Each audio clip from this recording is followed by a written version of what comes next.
Buen día. Nosotros vamos a hablar acerca de el racismo y la desigualdad étnica en Guatemala, por lo que vamos a iniciar con la primera pregunta.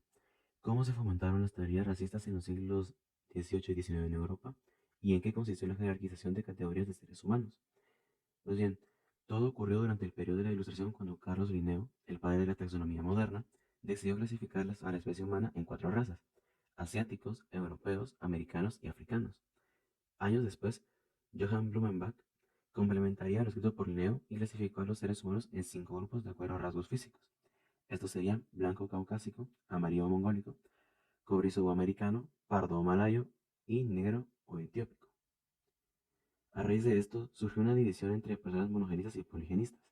Los monogenistas defendían la teoría de que la evolución era la causante de las diferencias raciales y explicaban esto por medio de la teoría de la degeneración, que habla acerca sobre Adán y Eva, quienes eran blancos puros a ser hechos a la imagen de Dios.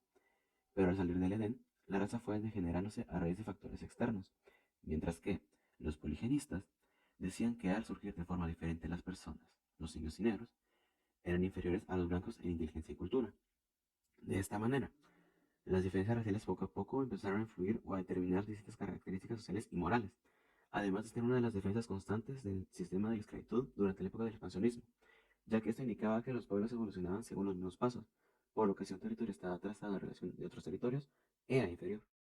Ahora vamos a ver qué punto en común se identifica entre la construcción del racismo y el sexismo, es decir, cuál es su similitud.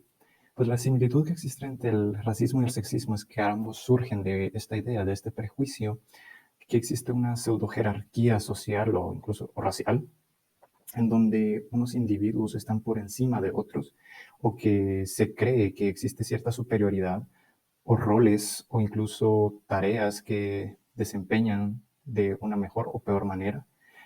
Es decir, que se piensan que solo por nacer de cierta manera uno ya es inherentemente superior o inferior, o que tiene que estar arraigado o tiene que estar vinculado a ciertas tareas específicas o a ciertos aspectos o constructos sociales, simplemente ya sea por su género o por su color de piel.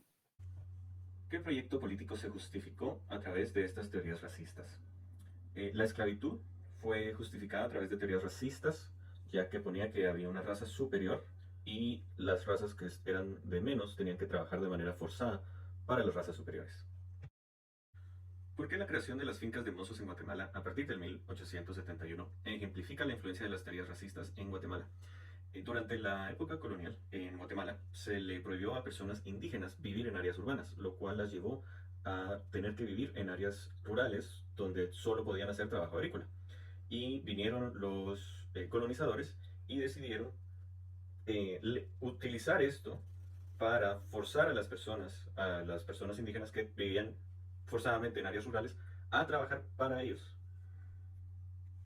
¿Es la idea de raza una realidad científica en el 2021?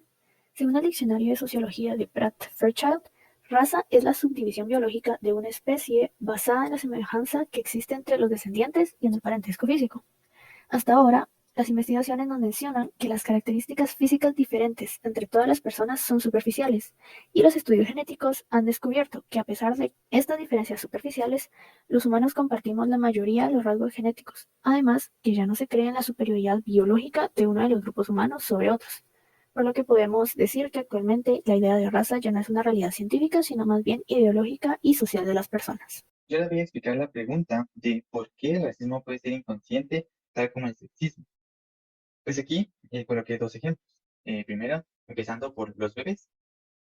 Encontré un estudio el cual decía que los bebés no nacen siendo racistas. Ellos lo aprenden de sus alrededores, de sus padres, de su familia. Eh, Encontré este estudio que dice que a la edad de 3 meses, ellos ya pueden distinguir los diferentes tipos de colores de piel, las diferentes jerarquías que hay en nuestro ambiente, papá, mamá, hermanos, etcétera. Y cómo también esto pues puede llevar a enseñarles tal vez prejuicios racistas inconscientemente. Claro, o sea, también existe una parte, también en el estudio dice, que existe una parte en el que los bebés tienden a ser más unidos y a confiar más en las personas que que sean de su mismo color de piel o de su misma etnia, a diferencia de otros grupos, ya que porque por lo general los humanos tendemos a buscar a personas que tengan nuestras mismas características, gustos, etcétera, etcétera. Em, También, ese fue el primer ejemplo, los bebés. El segundo ejemplo sería la psicología de los prejuicios implícitos, ya que explícitamente sí se puede reconocer que se tiene un prejuicio. Sin embargo, los prejuicios implícitos son los que son difíciles de identificar, ya que no se ven a simple vista, sino surgen en situaciones específicas y puede que nosotros no los hayamos notado aún. Algunos de estos prejuicios pueden llegar a ser racistas. Y por eso tenemos que tener mucho cuidado. Tenemos que también evaluarnos eh, personalmente y tener cuidado si es que hemos hecho alguno de estos prejuicios.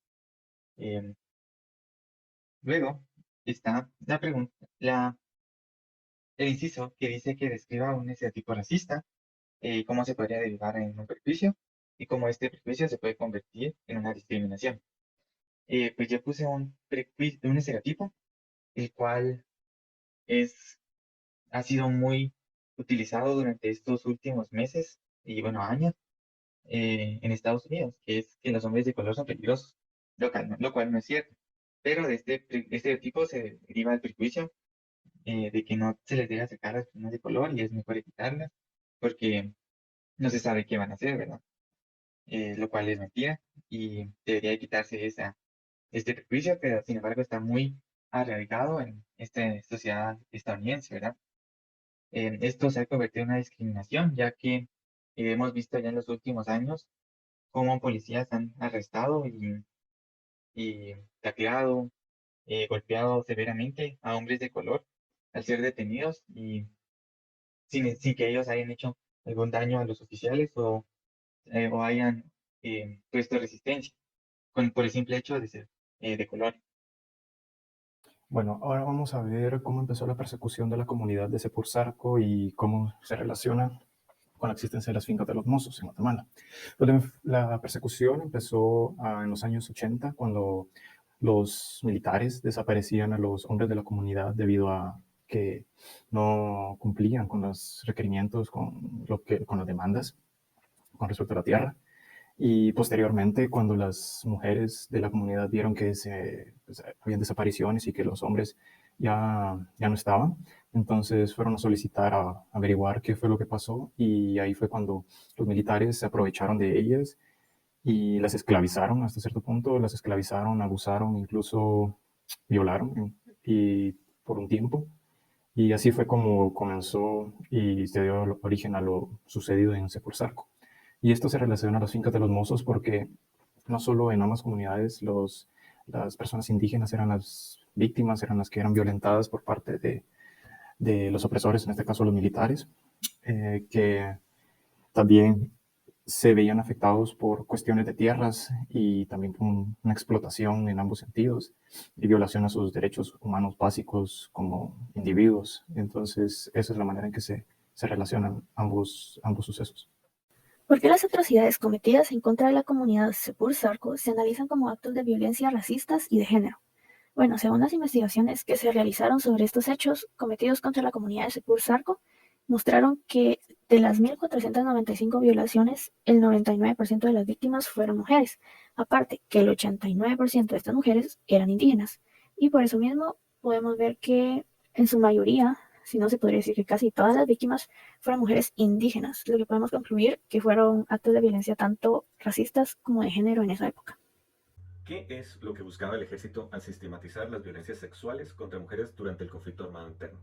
El ejército utilizó la violencia sexual como una táctica para demoralizar a personas que buscaban apoyar a la guerrilla, ya que la violencia sexual era utilizada para ejemplificar y darle a entender a otras personas, a otras parejas, familias, lo que podía sucederles si cometían el error de apoyar a los grupos que estaban en contra del ejército. Por último, tenemos esta pregunta. ¿Por qué es importante que se haga memoria sobre el conflicto armado interno en Guatemala, que se arroje luz sobre los crímenes cometidos durante este periodo y que se hacen juicio a sus autores?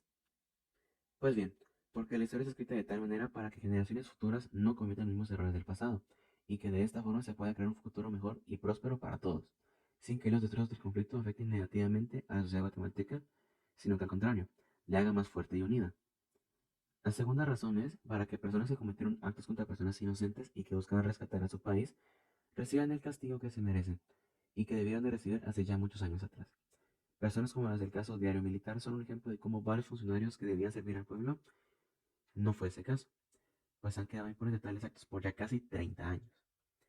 Y por último, para que los familiares de las víctimas del conflicto reciban un poco del consuelo y de satisfacción, al saber que tuvieron la justicia que querían y devolverles la paz que se les fue a ver arrebatada en el momento en el que su padre, madre, hermana o hermano, o incluso cualquier otro familiar o amigo, fue torturado, asesinado o desaparecido por querer defender una causa por su comunidad o por su país.